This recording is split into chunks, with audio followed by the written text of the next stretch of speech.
Who remembers Brock Purdy's first career action against the Miami Dolphins? This is a Florida sunset, opposite side of Miami. This is Naples. We'll head to Miami tomorrow, but figured I'd show you the beautiful sandy beaches of Naples and reminisce a bit. 49ers are playing the Dolphins, Week 13, 2022. Jimmy Garoppolo broke his foot. Remember, Miami, they scored really early on that game. Explosive touchdown, Trent Sherfield from Tua Tagovailoa. 49ers, it looked like they would need to win in a shootout, and they ended up needing to score a whole lot of points. When Jimmy Garoppolo got hurt early on, Kyle Shanahan thought this is probably not going to be possible. Miami threw every single blitz they had in the books at the 49ers. Shanahan said that was more blitzes than they'd faced throughout his entire tenure. Brock Purdy handled all of them. Brock Purdy also, on one of those blitzes, hit George Kittle on a 3rd and long. It was a 0 blitz. And at that point, the 49ers started believing.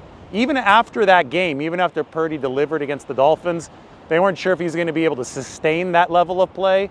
Not only did Brock sustain that level of play, he turned into an MVP finalist and the most efficient quarterback in football in 2023. So that's why he's about to get paid. And it all started against the Dolphins, and it just so happened that Brock Purdy wears number 13 because his dad was a Dolphins fan who liked Dan Marino, so Brock Purdy also a Dolphins fan. Now, for the first time, he gets to play in South Florida.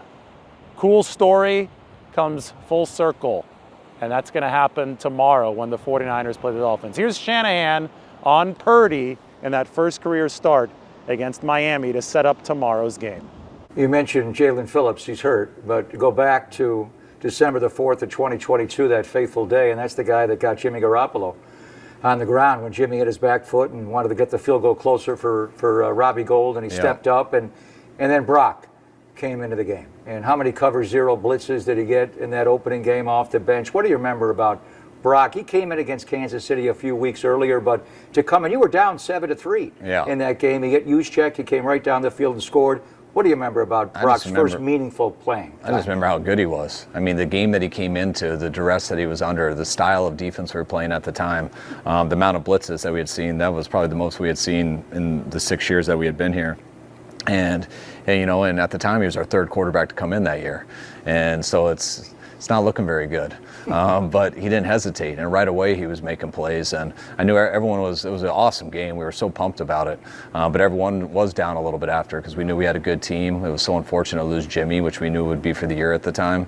So it took a while for things to settle down, but I'll always remember just late that night when I was going to bed to where, I was so upset about losing Jimmy and things like that, and I could finally relax and just think, I was like, holy cow, this guy played unbelievable. We might be all right. And we came in the office the next day, and we were all down about Jimmy big time, but we were also excited with how this 3rd string quarterback, last pick in the draft rookie, had played the night before. That it gave our team confidence. And then it showed up the same on Wednesday's practice, Thursday's practice, and that's why he never lost a game the rest of that year.